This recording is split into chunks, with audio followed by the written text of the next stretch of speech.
At Aero 805, the dry wind swept across the New Mexico training range, carrying dust and the occasional barked command.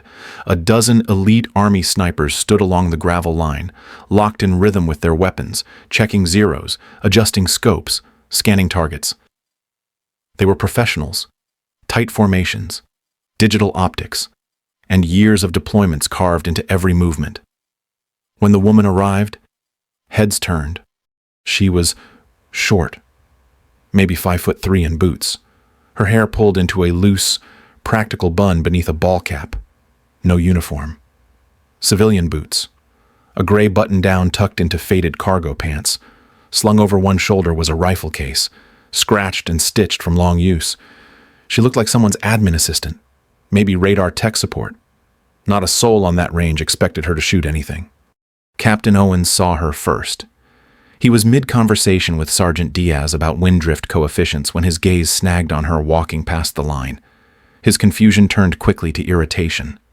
"Who's the civilian?" he muttered, loud enough for two nearby shooters to glance over. She didn't respond to the looks, just walked to the roster board and signed her name quietly at the bottom. One of the enlisted range clerks hesitated when he took her ID. After scanning it, he frowned. Then, reluctantly, he handed her a bright yellow visitor's badge. She clipped it to her belt, then moved toward an unused bench near the far end of the line. The room in her rifle case made a soft metallic creak as she set it down. Owens walked over, boots crunching gravel, one hand on his sidearm holster in that casual way officers sometimes use to reinforce a point. "Ma'am, this is an active marksmanship session, restricted to military personnel. Are you lost?" Sarah Langley looked up, calm. Her voice was neutral. "My clearance and assignment orders are valid. Your training officer approved the overlap." He glanced at the roster, irritated. The name had, in fact, been listed.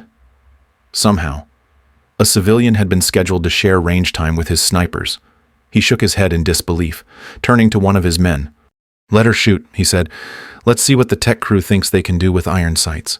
That broke the silence. Laughter scattered up and down the line. A corporal called out to another, "$20 says she can't even load the thing." Someone else joked that IT support was here to reset the targets. Sarah ignored them all. She knelt beside her case and unzipped it slowly. Her hands moved with deliberate care. Inside lay a bolt-action rifle, oil dark and bone-worn. A Springfield M1903A4. The wood stock had been refinished by hand. No rail, no laser, no bipod. A ghost from a different era. A staff sergeant nearby gave a low whistle. "Is that what I think it is?" "Museum piece," someone muttered. "No way she hits anything with that." Sarah slid the bolt back, checked the chamber, ran her fingers along the barrel. The mocking never stopped. Owens called to her again. "Ma'am, we've got targets at 800 meters. You can try, if you really think that thing still shoots straight." She looked at him, not smug, not defensive, just steady. "Understood, Captain." It was the way she said his rank, not with disrespect, but with the kind of calm that came from long familiarity, the kind of tone you used with someone who didn't know what they were stepping into. Owens narrowed his eyes but said nothing else. She began her prep. No scope to calibrate, no digital readout to sync, just the sky, the wind, and the pulse in her throat. The rifle sat solid against her shoulder as she dry-fired once, testing the trigger brake. The old action gave a clean click.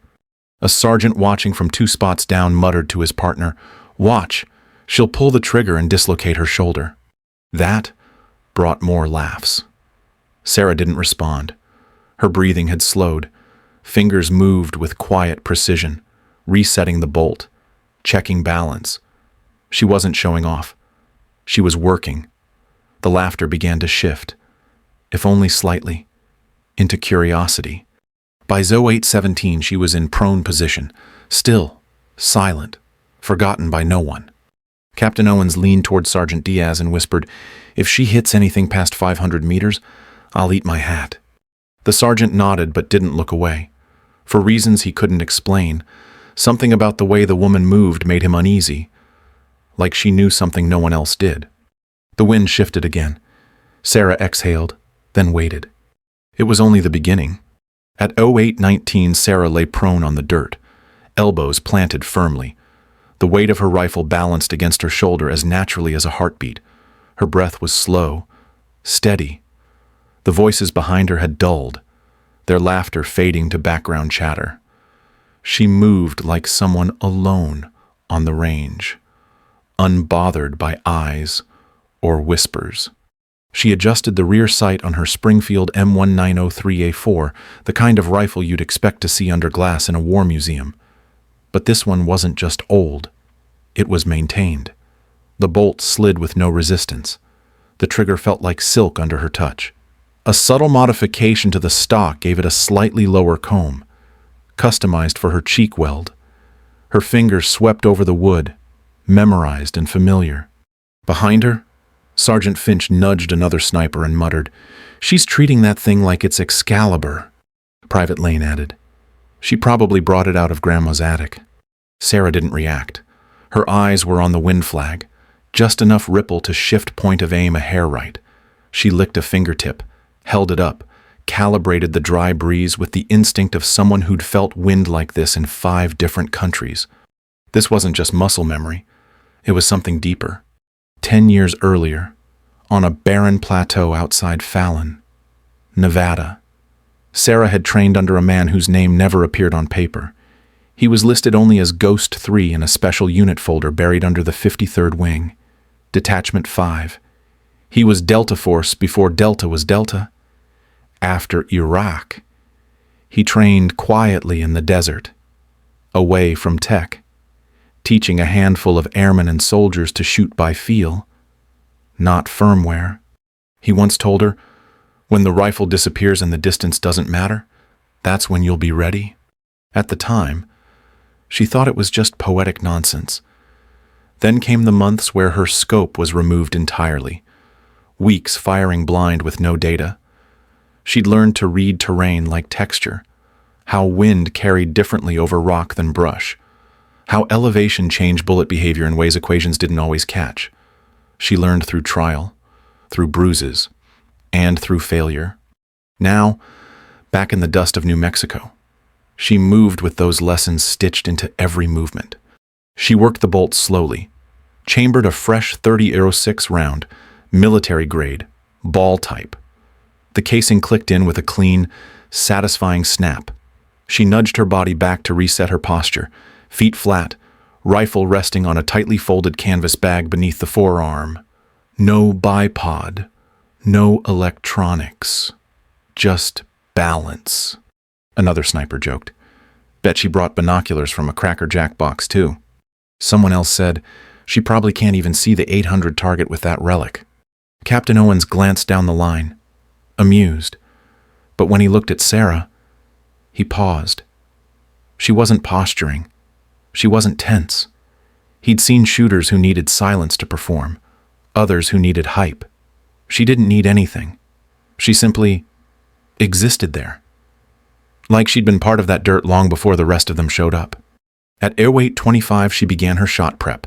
Breath in, hold, exhale, hold. Tiny micro movements adjusted her position.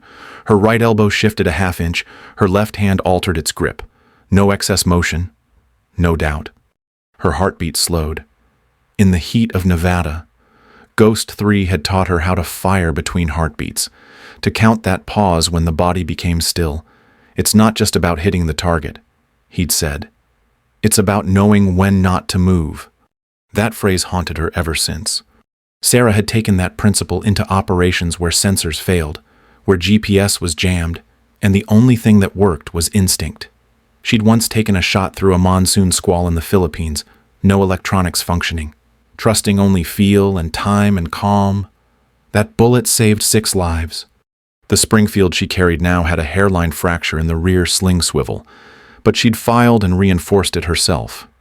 She knew that rifle better than most knew their spouses.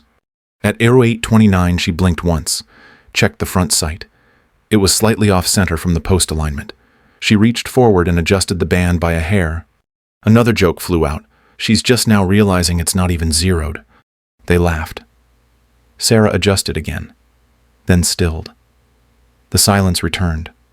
Not just in her body, but in her head. That was the real trick.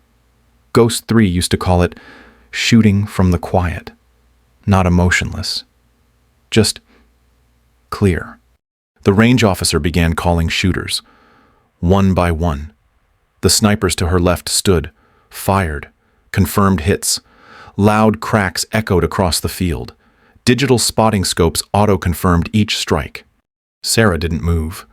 By 0834 only she remained. No one expected much. Some were already packing up their gear. Captain Owens walked over and crouched. His voice was just low enough not to carry. "This your idea of a joke?" Sarah didn't turn her head. Her eye stayed on the sight. "No, sir.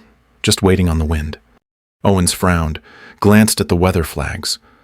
They were nearly still. "You sure you're not just scared to miss?" Sarah exhaled. Her trigger finger flexed once. Reset tension. She responded flatly. "You don't pull the trigger until the shot already exists." Owens blinked. He didn't know what to say to that.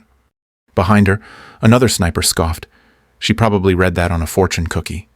But even he had stopped smiling.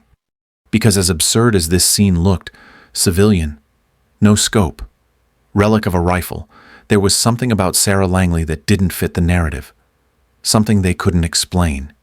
She shifted her body weight, adjusted her breathing again. Her thumb rested lightly against the safety. The final step was always the same. Forget the weapon. Forget the people. Just become the shot. At 0836 the range went still. Sarah Langley was ready.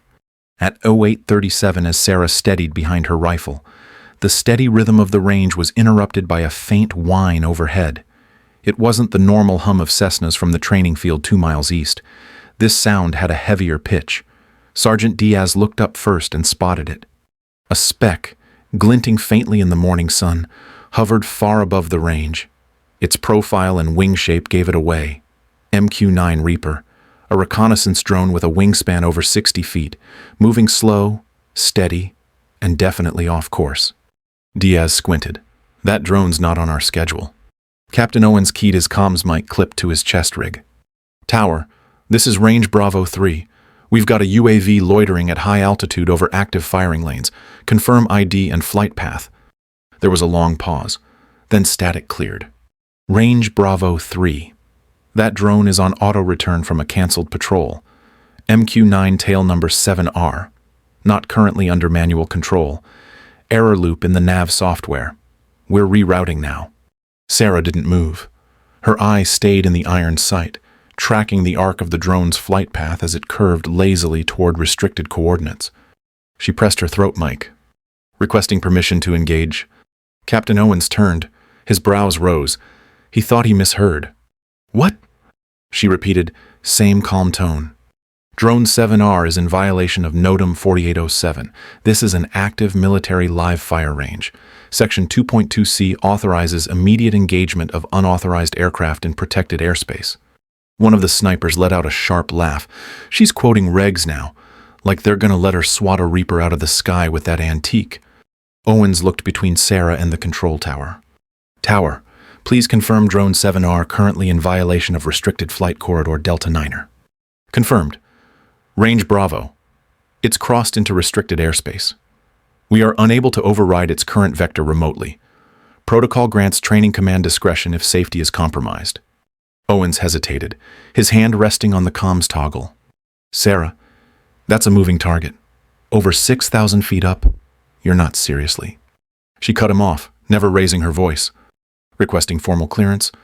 One shot, live round, no collateral." Diaz was shaking his head. "You can't hit a drone at that altitude with iron sights. That's not even arrogance. That's physics." More laughter. Some of the shooters stepped back to watch.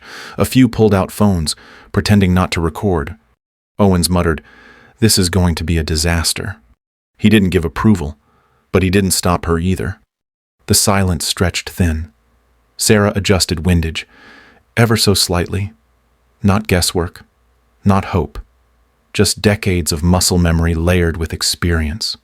A private near the back scoffed. "You know what, let her try. Let's see what fairy dust training program she came out of." She didn't blink, didn't respond. The wind flag twitched, her cheek pressed deeper into the stock. Captain Owens exhaled, then said flatly into his mic, "Tower. Range Bravo. 3 confirms rules of engagement satisfied. Contractor Langley authorized to engage Drone 7R. No tracking systems. 1 shot. Copy. Range Bravo. Safety confirmed. Standing by for result." Sarah Langley's breathing dropped into rhythm. At 08:39, she flicked the safety off, and the line fell silent. At 08:41, Sarah Langley exhaled and let her world compress into the slim front post of her iron sight. The MQ-9 Reaper was still circling at just over 2,100 meters, cruising on a shallow arc northwest, moving at roughly 90 knots. From the ground, it looked no larger than a fingernail held at arm's length. Most shooters would have called it a speck. Sarah saw a solution. She adjusted windage a final millimeter. Her left hand settled against the sling tension, anchoring the rifle into her shoulder. There was no tremble, no second guessing, no tech guiding her. Just the soft shift of air, the rhythm of her breath, and the count she'd memorized years ago from dry fire drills across 3 continents. Private Lane whispered behind her, "She's still aiming." What is she even aiming at? Someone laughed. Someone else recorded. Sarah's finger settled against the trigger. The pad aligned. She counted 2 heartbeats. On the 3rd, she paused in the gap between pulses. No breath. No thoughts. She squeezed. The Springfield barked with a sharp crack. No echo, no drama. Just the clean report of a round leaving a cold barrel, the rifle rocking gently into her shoulder. The casing bounced once in the dirt. Captain Owens raised his rangefinder. Sergeant Diaz followed the trail upward with a spotting scope. The others squinted into the sky, half expecting the drone to remain steady. Nothing happened. 5 seconds, 10, silence. Then the Reaper disappeared. There was no slow descent, no graceful drop in altitude. There was a flash, a sudden bloom of flame, a violent, compact detonation that kicked a thunderclap across the range like a low-altitude strike. Fire blossomed in the sky, followed by shards falling in multiple vectors. A drone that weighed over 4,000 pounds had just disintegrated. Gasps, shouts. One soldier dropped his scope. Captain Owens lowered his rangefinder and stared at the smoke curling in the blue. Diaz spoke without turning. That was a confirmed strike. He didn't say it as a compliment. He said it like a fact that shouldn't be real. Sarah didn't move. She stayed prone, calm, reached over, worked the bolt, ejected the spent shell, set it beside her mat. It lay quiet in the dirt, still warm. By 08:43, no one was laughing. Private Lane stepped back from the group, looking around as if waiting for someone to yell April Fools. No one did. A senior marksman, Staff Sergeant Harlan, muttered under his breath, "That shot's not possible. Not with iron sights, not handheld, not at altitude. It defies every model." And yet, they had all just watched it happen. Captain Owens turned toward Sarah. He didn't speak. His mouth opened, then closed.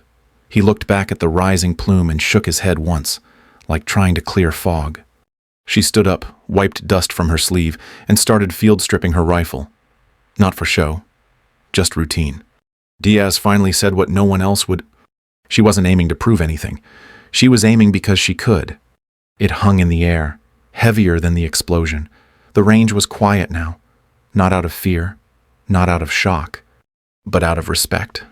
And maybe, just maybe, a little fear too. At 08:45, the sky was still smeared with the black tail of burning debris. The MQ-9 Reaper was gone. No one on the range spoke. Even the wind seemed quieter, as if unwilling to intrude on the moment. Sarah Langley was already cleaning the chamber of her rifle. Her motion smooth, detached, almost bored.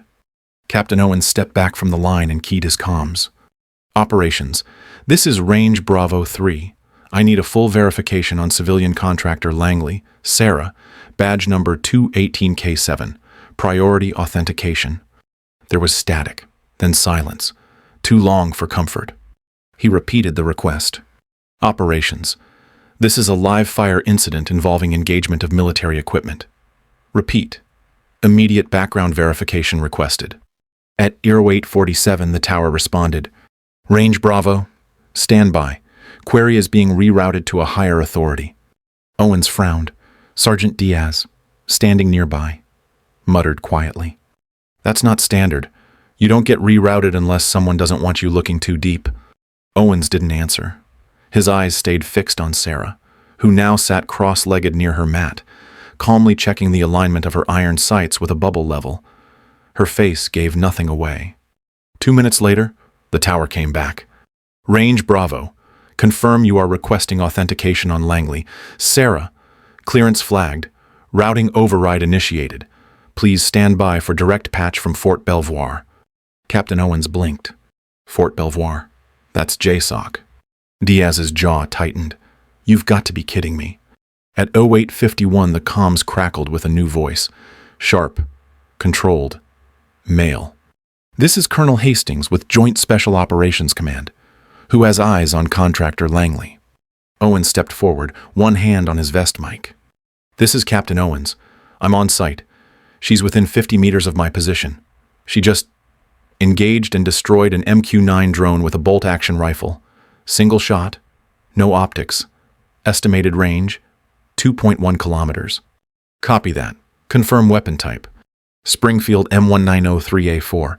Modified. Iron sights. No tech. There was a pause. A long one. Captain Owens, what you witnessed is classified under Tier 3 Special Asset Protocol. You are not to question, detain, or document anything beyond a standard range report. Is that understood? I understand, sir.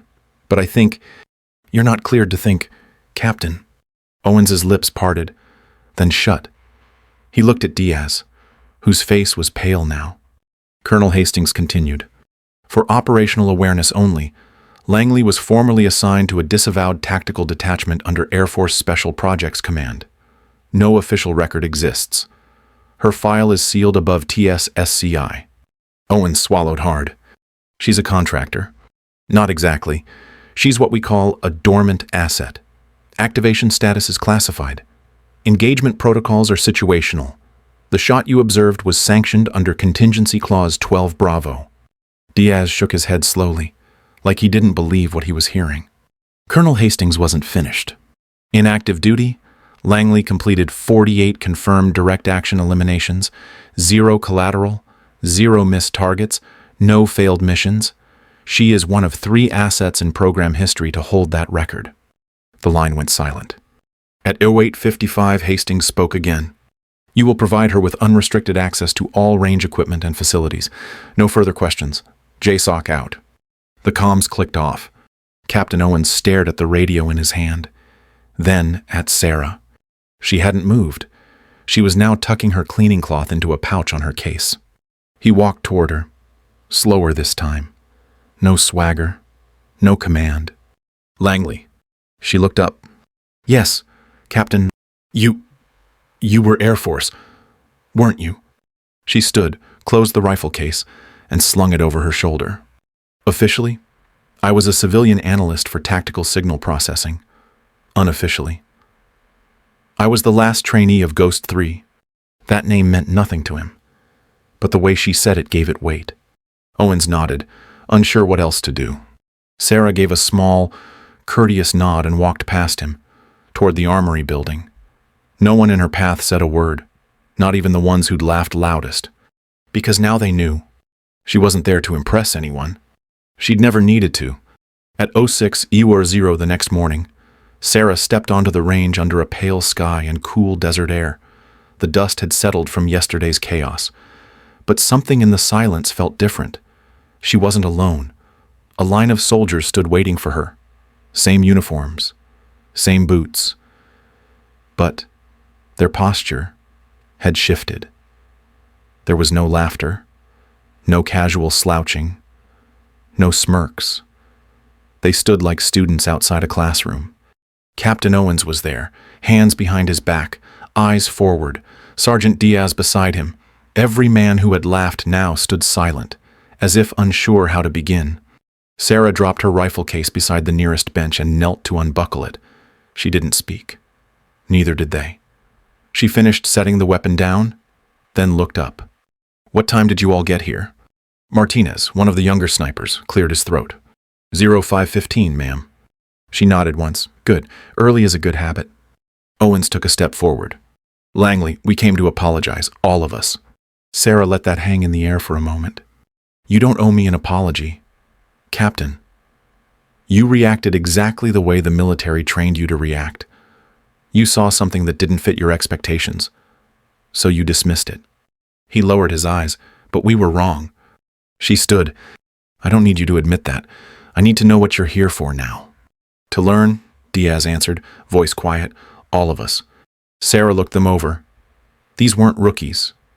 They had combat ribbons, deployments, real experience, yet they were all standing in front of someone who, on paper, didn't even exist.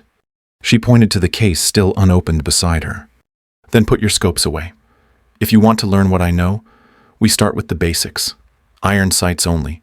No rangefinders, no stabilizers. Just you, the rifle, and the wind." One by one, they looked at each other. No one objected. Langley knelt and began assembling her weapon.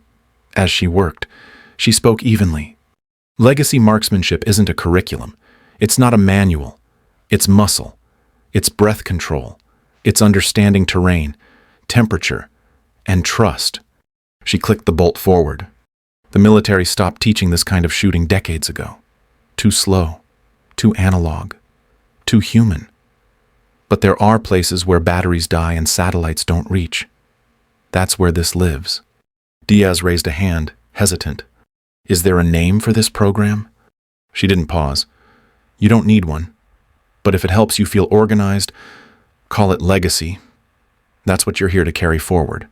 Martinez stepped forward, a little red in the face. "I've been shooting for 12 years. I thought I understood wind drift, sight picture, elevation hold. But what you did yesterday, it wasn't just skill. It felt like something else." Sarah gave a small nod. "That something else is instinct layered over repetition. You don't learn that in a classroom. You learn it when your hands are numb and the target's blurred, and you still know what to do." Owens exhaled slowly. "And you're willing to teach us?" Her eyes scanned the group. "Only if you're ready to unlearn first. That's the hard part. You'll go back to 100-yard shots until you can predict wind shift just by smell. You'll shoot with elevated heart rates. No digital readouts. No excuses." No one flinched. "Then we begin at 06:30. Bring whatever rifle you want, but the optics stay in the armory. If you want a crutch, don't show up." Diaz smiled faintly. Harsh start. She shrugged. "The bullet doesn't care how you feel." At 06:27, Sarah knelt on the line. The others followed. Legacy had started. At 07:45, the morning drills paused for a water break. The air was still cool, but the heat would rise soon. Sarah sat on the edge of a wooden bench, wiping her hands with a rag, eyes watching the sky. Captain Owens walked over and sat beside her without speaking. The others gathered close, unsure whether to ask or just listen. After a moment, Sarah spoke. "That drone yesterday, it wasn't just lost." Owens looked at her, waiting. It had entered a fail loop on its return to base protocol. The GPS was corrupted. It had already begun descending toward Las Palomas. That's a residential area. Civilian zone. Diaz froze. "Wait, that thing was headed for town." Sarah nodded once. Based on speed and altitude, it would have crossed into populated airspace in under 4 minutes. The override request to CENTCOM would have taken 20. No one said anything. She leaned forward, elbows on knees. "When I pulled the trigger, it wasn't about proving anything. It was about cutting the risk before the red tape caught up." Owens looked down, voice low. "Why didn't you say anything yesterday?" "Because you didn't need to know. And because it wouldn't have changed what needed to happen." Martinez sat on the ground, his hands resting on his thighs. "You saved lives." Sarah didn't respond right away. When she did, her voice was steady. "I've taken a lot of shots. Some I had time to think about. Some I didn't. but the only ones that stay with you are the ones that bought people a little more time. The wind shifted slightly, brushing across the line. She stood up and looked at the team. Skill is just the vehicle. The mission is what makes it matter. No one replied. They didn't need to, because in that moment, every person there understood the difference between hitting a target and changing the outcome, and they would never see either the same way again. At 17 Surah, the sun dipped low behind the ridgeline, casting long shadows across the range. The final qualifying round had ended. Brass casings littered the dirt. The smell of gunpowder clung faintly in the air, and a strange calm settled over the field. No more commands, no more drills. Just silence and the quiet rustle of boots shifting on gravel. The new graduates stood in a loose formation, rifles slung, fatigues dusted from hours of prone work. Sarah watched them from a short distance, arms crossed, expression unreadable. Captain Owen stepped forward, handed each soldier their qualification slip, one by one. They didn't cheer. They nodded. Because this wasn't about applause. As they dismissed themselves, a young private, barely 20, face still flushed with sun and effort, walked up to her. He hesitated, then asked softly, "Do you ever wish people knew what you can do?" Sarah looked at him, eyes steady but kind. "If they knew, I couldn't do it anymore." He didn't ask her to explain. He just nodded and walked back to join the others. At 17:12, Sarah gathered her case, slung it over one shoulder, and started toward the gate at the edge of the range. No ceremony, no salute, just the faint scuff of boots on concrete. Captain Owens watched her go. No one said goodbye. No one needed to. As she passed the outer fence line, a breeze swept through the field, carrying dust and echoes. The range, for the first time all week, felt utterly still. Because sometimes the loudest thing isn't a bullet or a command.